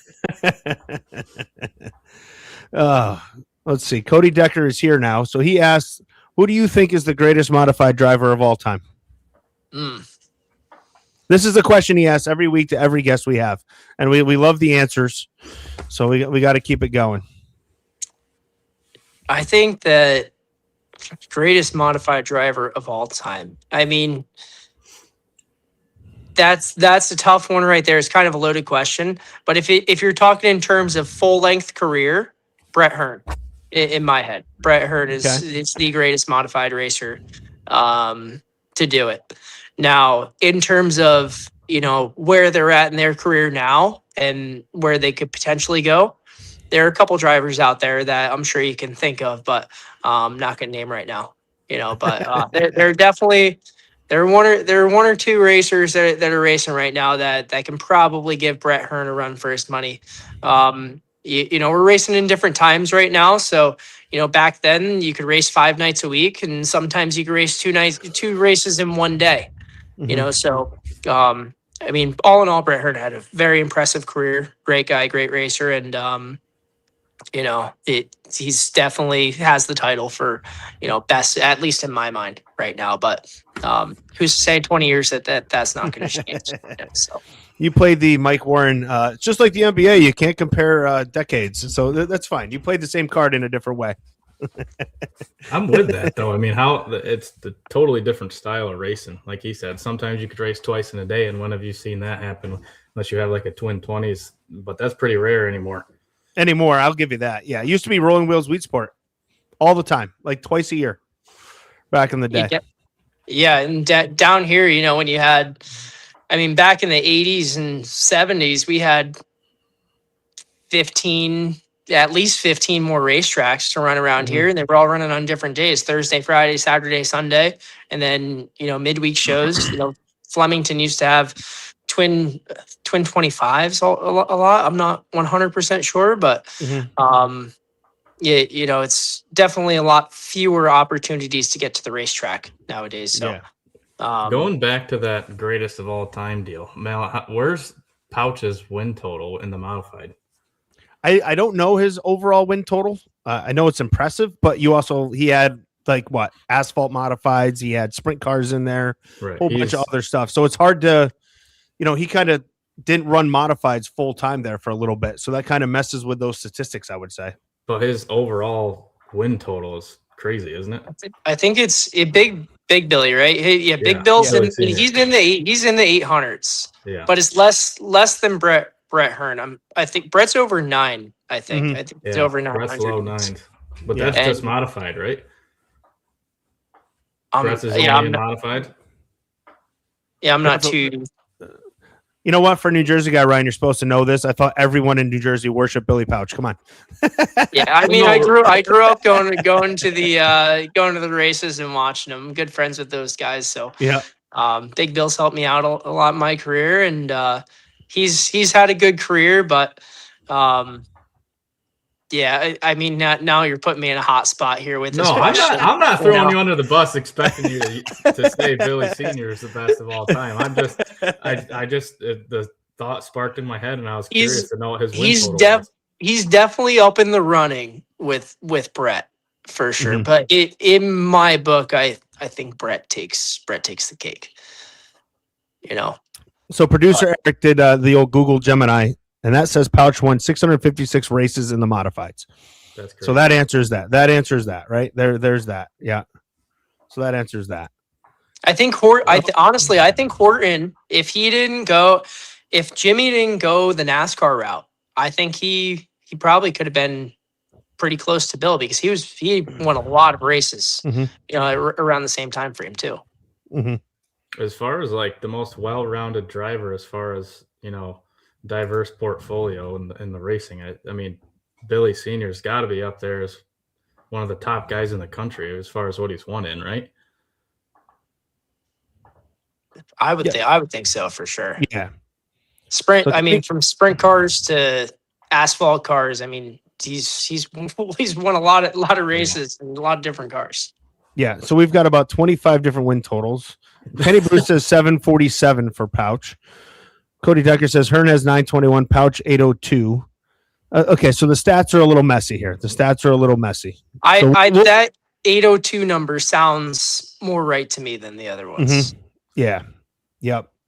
Let's see. Nick Schwartz asked you, if there was any other car you could drive, what would it be? That's a tough question too. I've raced a lot of different race cars before. Honestly, aside from the dirt modifieds, out of all the different race cars that I've run, these are the most fun race cars that I've ever driven. Aside from this, the most fun race car I drove was the wingless asphalt midgets. On the we raced before I raced modifieds, we raced USAC Focus Series, and then the NEMA Series as well. And we had a lot of fun racing those things. So if I could go back, maybe put myself in a Silver Crown car or something like that along them lines, I think that'd be pretty cool. Yeah, it's almost a sprint car. I'll give it to you. Are you more of a sprint car guy or a late model guy in the dirt world? What I'd rather run, or what I like to watch. Either. So I do not want to run a sprint car. That's I'm not with that's not on my bucket list. Asphalt or dirt late model. I'd like to do. I think that'd be pretty cool. In terms of watching, I do enjoy watching the sprint car races.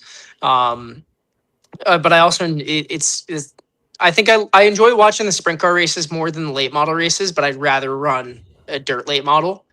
But I mean, honestly, over those things, I'd honestly rather go race like a asphalt tour mod or something, before I went and raced a dirt late model. So what got you to dirt if you ran so much pavement stuff when you were younger? Honest answer, it was Fred Valshing, guy who owned New Egypt. We were racing. We weren't planning on going dirt modified racing at all. We were racing. I think at the time I was racing NEMA midgets, and I was getting my feet wet on dirt with the speedsters out at Kutztown. And the 2015 season, when I first started racing modifieds, my plan was to run the full past late model tour. So we were going to run down south North Carolina, pretty much every other week or whatever that schedule was, and run the asphalt late models down there. And we were talking to Fred one day, and he was really interested in trying to get like the youth movement going down here. So he saw a lot of drivers starting to retire and stuff, and he saw that the sport was going to start to die out down here if we didn't introduce new racers to it. And he kind of gave us a little bit of a kickstart. Me, Grasso, and Stengel, they got us all approved in the state, because with New Jersey you had to be 16 to run a crate, and Brandon and Matt were I think 15 and 14 at the time, and then you had to be 18 to run a modified, and I was 16 at the time. So we did do an audition in front of like the state police or whatever. And then once we got approved, Fred, was generous enough to offer us a motor. He's like, I'll give you a motor, just get a car. And when you're not racing a late model down south, which I think we only had like 1 or 2 races a month, so we had plenty of open weekends. It's like, when you're not running the late model, come down here and race at New Egypt, get your feet wet in the dirt, and just see if you like it. And second race out, we went out and won, and my fate was sealed. I was having so much fun racing these things. It was such a big challenge compared to a lot of the asphalt stuff. Not saying that the asphalt was easy, but it came easier to me for sure. With being smooth and, hitting your marks and everything like that. And, dirt, it just seemed like such a big challenge, and that kind of gave me a little bit of motivation and, a little bit of a kickstart. And I just wanted to tackle it and, try and become the best dirt racer that I could. And, 10 years later, we're still working on it. I didn't think it'd take us this long, but we're still quite a ways away. There's a lot to learn with this stuff, so, but that's kind of what did it. It was, him giving us a push, bringing us down to New Egypt, and, got the needle in my arm, and now we're hooked. So I'd rather be dirt racing than anything else right now. That's awesome. I didn't know that story. That's a cool story. Very cool story. Couple questions. Alan Howland is just busting your chops. Who's a better driver, Paul Mancini or Matt Stengel? You don't have to answer that. Oh no, I think they're equally as talented. Oh, look at that. Well played. Nick Schwartz asks, go ahead. I was going to say, if we're talking about Bedford last night, one of the two needs to step on the gas a little bit more with that big black car than the other. And then Nick Schwartz asked, is the 29 something meaningful or just a number you picked? I was when I was growing up and just getting into quarter midgets, I was a huge Kevin Harvick fan. And so that's where the 29 comes from. That's actually cool. I like that. I was a Tony Stewart fan, but then when Tony retired, I went to Harvick. That was my guy after that. Same kind of attitude. He's not taking your bull crap. I kind of like that. I like drivers like that. My dad was pushing me to go 17 because that's what he used to be, but I kind of stuck to my guns. I wanted to be like Kevin Harvick, and now we're a lot of years, 20 years later at this point. Shit. Yeah, you're getting old, buddy. Hate to tell you. Yeah. Time flies, as they say, when you're having fun, right? Like that's how it goes. Yeah. Surround yourself with good people, and it's gonna go like Go real quick. Let's see. Let me make sure I didn't miss any of the questions here. Mark Terry brought up you can't leave Kegel or Brightbill out of the conversation. I think if we open this up, there's about 1 million guys we could mention and probably make valid arguments for getting back to that the best of the best of. Let me see. Just want to make sure we didn't miss anything for you. So you mentioned Kutztown. What do you think about running a modified around that place? I really enjoy it. I know talking to a lot of other drivers, they don't. And honestly, when Brett first mentioned that, and when we were towing the race car there for the first time, I was not happy that we were going there with the modified. Like, throw the oldest body on the car, throw the old parts on there. We're gonna get junked. It's gonna be like going to Grandview, but worse. But honestly, that was one of the most fun races that we've done, especially the first year. First year was a little bit less pressure because it was just it was show up points. So all the drivers were. I mean, everybody wanted to win, but people that you race with that would normally not be as respectful in a series race or something like that, we're giving you a lot more room than normal. So we were having a lot of fun in that first one, and then the second one, we were throwing slide jobs at Kutztown. I mean, that's a tiny racetrack. We could barely clear a slider with the Speedster, and going there with the modified, I got caught off guard. Little Billy threw one across my nose, and I'm like, shit, you could really pull a slider here. We had a good race. I think Williamson won that one, and there was a top, there was a bottom, there was a middle, and you could throw sliders at that place. And you definitely got to be up on the wheel. It goes really quick. You snap your fingers and the race is over. So you got to go. Got to go for sure. Yeah, I think it was 40 laps, right? I think they only run 40 laps to keep it a little easier on everybody. Because, I mean, again, you guys got to be, as you said, on the wheel. That's got to probably be the most intense race you run all year. Yes and no. Yeah. I mean, it's very quick, reaction-wise, but it's a short distance race. It's 40 laps, but it's an 8th-mile racetrack. So the distance is short. I'd say the hardest race that I think I'm probably going to run all year was the Bridgeport race last week. Honestly, that one I felt like I did a couple of rounds with Mike Tyson after. Yeah. Not gonna lie, the next day.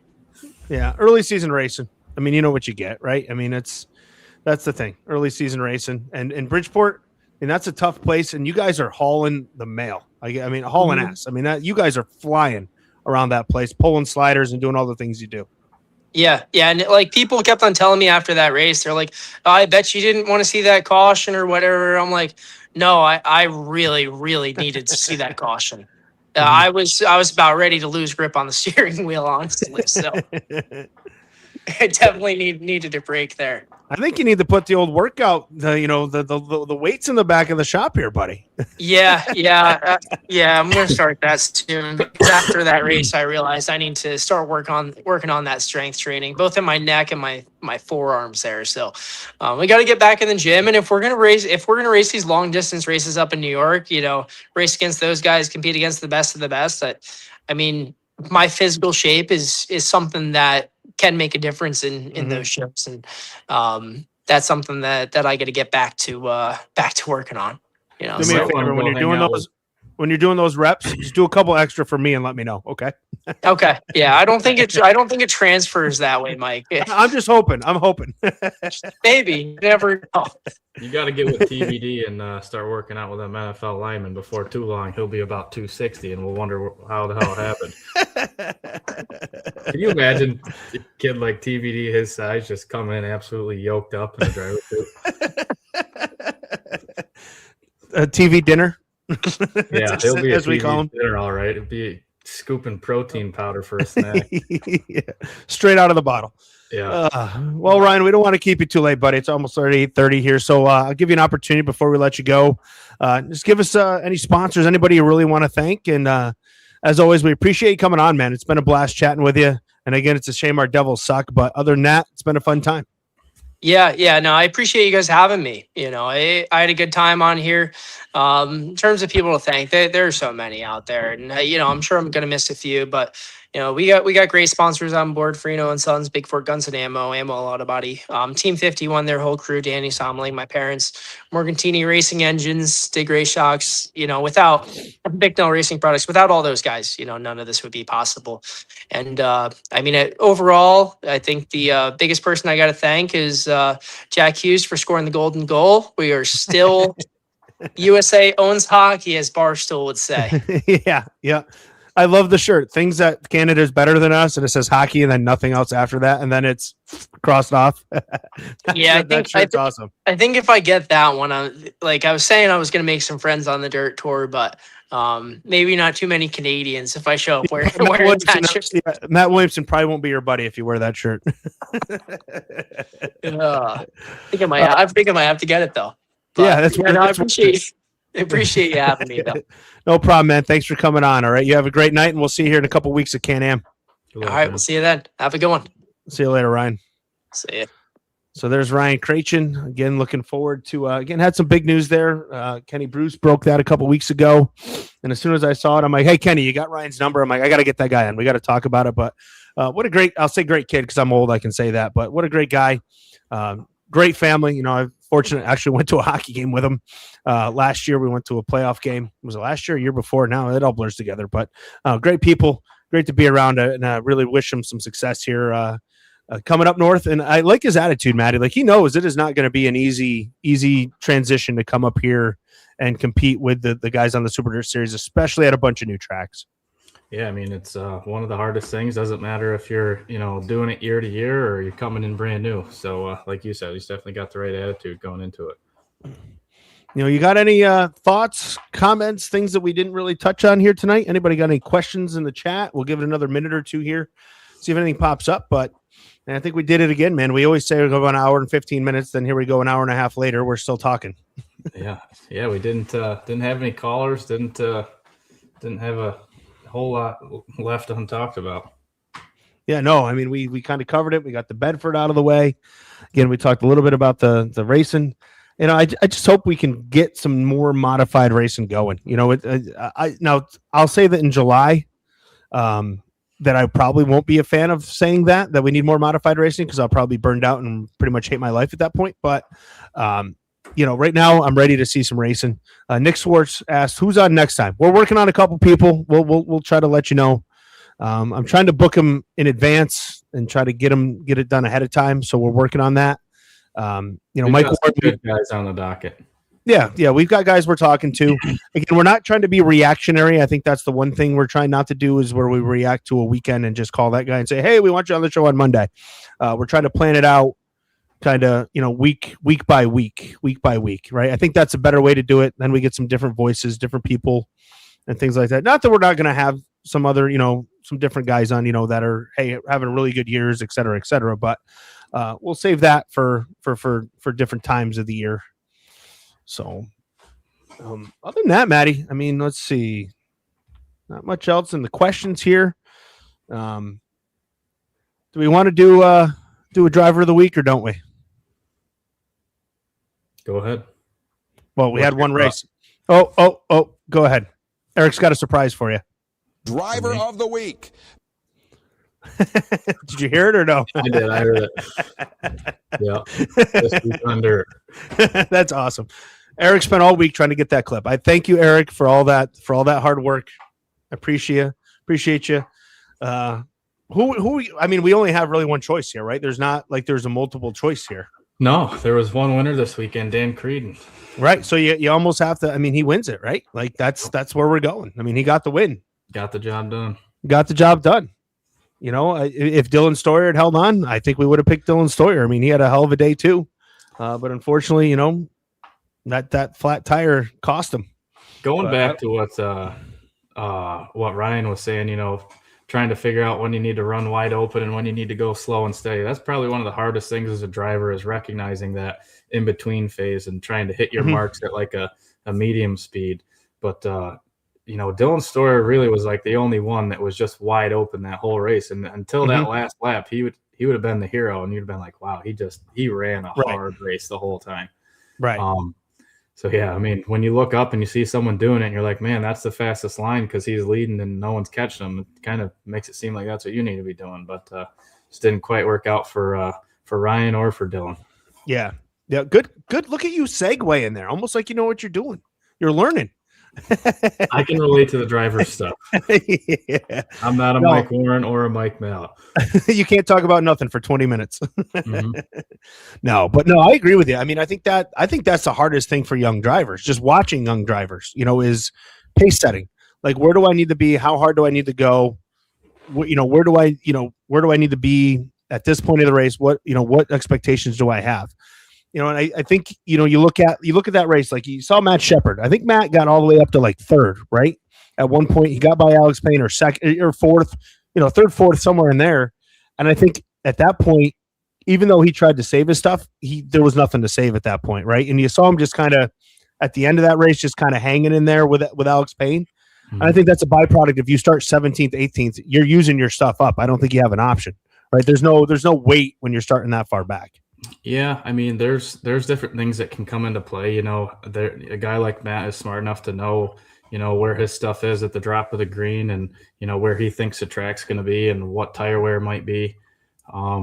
There's situations that have happened in the past where you can play that tire game a little bit and, gamble and let everybody drop out, run on soft tires really hard. And then you're there at the end, not necessarily because your car's better, but you gambled on tires. But, that really wasn't the case on Sunday.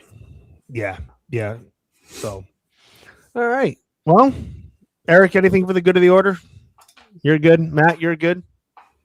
Well, I think that's a wrap. I think we'll put this one in as Leon Andrews used to say at Afton or at Penn Can. We're going to stick this one in the books. Okay. That's my ode to Leon from back in the early days of going to Penn Can. Yeah, he's a good one. He's up there in the top announcers. Yeah, he's funny.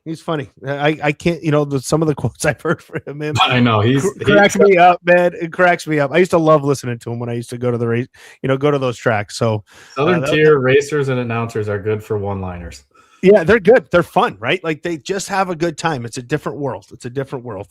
But all right, we'll wrap it. Again, thanks to everybody for coming on. Thanks to Mike Warren, Ryan Crerachin for joining us here tonight. Two great guys. Again, got to talk a little bit about the Super Dirt Car Series. Got to talk about Ryan running the Super Dirt Series and expectations and things like that. So that was really cool. And again, thanks to all you great race fans for tuning in and joining us here tonight as we talked all things modifieds. We're getting closer to weekly modified racing, and we're really going to have a lot to talk about. So we're pumped. We're excited. But that's a wrap here on this edition of Monday Night Modifieds. Of course, want to thank, lastly, High Torque of New York, our good buddy Anthony Knighton for coming on board and supporting us, taking care of us here at Monday Night Modified. So for Eric Schneck, for Matt Smith, my name is Mike Mallett saying so long for now. From Niagara to the Hudson, from Champlain to Erie, from nuclear to farming, High Torque of New York is your one-stop shop for torque tool and industrial bolting needs. Easily loosen or achieve accurate torque and bolt load with pneumatic battery or hydraulic powered units. Serving every industry, mining and aggregates, transportation, energy, structural steel and rail. On-site torque wrench calibration and repair, sales and rentals, training, bolting solutions, and more. DirtTrackDigest.tv is your #1 source for watching dirt track racing live or on demand from anywhere. Johnson and they make contact! On your smartphone, tablet, computer, or TV. DirtTrackDigest.tv is the ultimate streaming experience for race fans, brought to you by race fans. DirtTrackDigest.tv. If it's on dirt, it's on DirtTrackDigest.tv.